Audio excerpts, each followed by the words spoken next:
আপনি কি হলুদ চাষ করতে চাচ্ছেন? আপনার বাসায় কি পরিত্যক্ত জায়গা আছে? আপনি কি নতুন উদ্যোক্তা? আপনি কিভাবে হলুদ চাষ করবেন বা হলুদ লাগাবেন সে সম্পর্কিত কোনো তথ্য আপনার জানা নেই? কাজেই আজকের ভিডিওটি আপনি শুরু থেকে শেষ পর্যন্ত দেখলেই হলুদ চাষ সম্পর্কিত অনেক তথ্য আপনার জ্ঞান ভান্ডারকে আরো সমৃদ্ধি লাভ করতে পারে। আসসালামু আলাইকুম। JNA এগ্রো পক্ষ থেকে আপনাদের সকলকে জানাচ্ছি আন্তরিক অভিনন্দন এবং শুভেচ্ছা। যেটা দেখাচ্ছি সেটা আমার এই যে কোল্লা এবং উপরে হচ্ছে এই যে ধুন্দল, তার নিচে যে পরিত্যক্ত জায়গাটা আছে সেই জায়গাটাতে আমি হলুদ লাগিয়ে দিয়েছি। যখন হলুদ লাগিয়ে দেই তখন হচ্ছে হলুদের কন্দ লাগিয়ে দিয়েছিলাম প্রায় আজ থেকে 2 মাসের মতো হবে। গাছগুলো আলহামদুলিল্লাহ এখন পর্যন্ত ভালো আছে, সুস্থ সবল আছে এবং প্রতিটা কন্দ থেকেই এই গাছগুলো এখন বড় বড় হয়ে গেছে। একদম ওই কণা পর্যন্ত যদি আপনাদেরকে দেখাই তাহলে প্রতিটা গাছেই সুস্থ সবল আছে, ভালো আছে এবং ভালোভাবে বেড়ে উঠতেছে। এইখানে অনলি 3টা লাইন দেয়া আছে, আপনারা দেখতেছেন। এই সাইডে যেটা দেখা যাচ্ছে সেটা যেটা মালচিং দেয়া, এটা হচ্ছে ধুন্দুলের গাছ এখানে দেয়া, যেটা উপরের মাচাটাই উঠছে, এবং এর সাইড দিয়ে যেটা আছে সেটা হচ্ছে করলা দেয়া, যেটাও এই মাচাটাতে কিছুটা হলেও উঠছে এবং সুন্দর সুন্দর করলা দেখা যাচ্ছে। তো এই নিচের এই জায়গাটা আমি ফাঁকা না রেখে এই জায়গাটাতে হলুদ লাগিয়ে দিয়েছি। কারণ হচ্ছে হলুদ যেহেতু ছায়াযুক্ত স্থানে হয়, তাই এই জায়গাটার সঠিক ব্যবহার নিশ্চিত করার জন্যই এই কাজটি আমি করেছি। তা আলহামদুলিল্লাহ হলুদগুলো বড় বড় হয়ে গেছে এবং হলুদের কোনো রোগবালাই নাই, এবং হলুদ চাষটা আমার মনে হয় একটা সহজ চাষের মধ্যে হলুদ চাষটা পড়ে। কারণ এর রোগবালাই খুব একটা কমই দেখা যায়। আমি 2-3 বছর থেকে মোটামুটি হলুদ করি, এই সমস্ত পরিত্যক্ত জায়গায় আমি এই সমস্ত চাষাবাদ করে থাকি।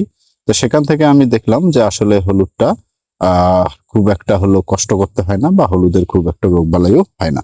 জাস্ট এখানে আপনি যদি কন্দ লাগিয়ে দেন, সেখান থেকেই অটোমেটিক্যালি আপনার এইভাবে কাজ করতে হবে।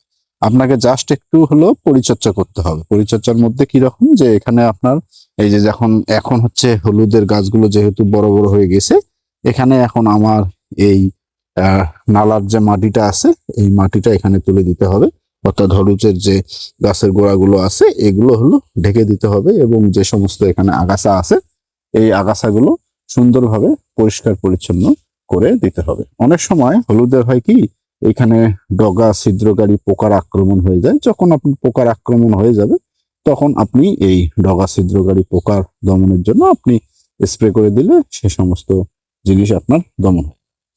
প্রতিটা ফসলেই রোগবালাই আছে, থাকবে, এটা নির্ভর করে আপনার পরিচর্যার উপর। যদি আপনি পরিচর্যা ঠিক মতন করতে পারেন তাহলে রোগবালাই খুব কম হবে, আর যদি আপনি পরিচর্যা না করেন তাহলে সেক্ষেত্রে আপনার রোগবালাইয়ের সংখ্যা একটু বেশি হবে, এটাই স্বাভাবিক।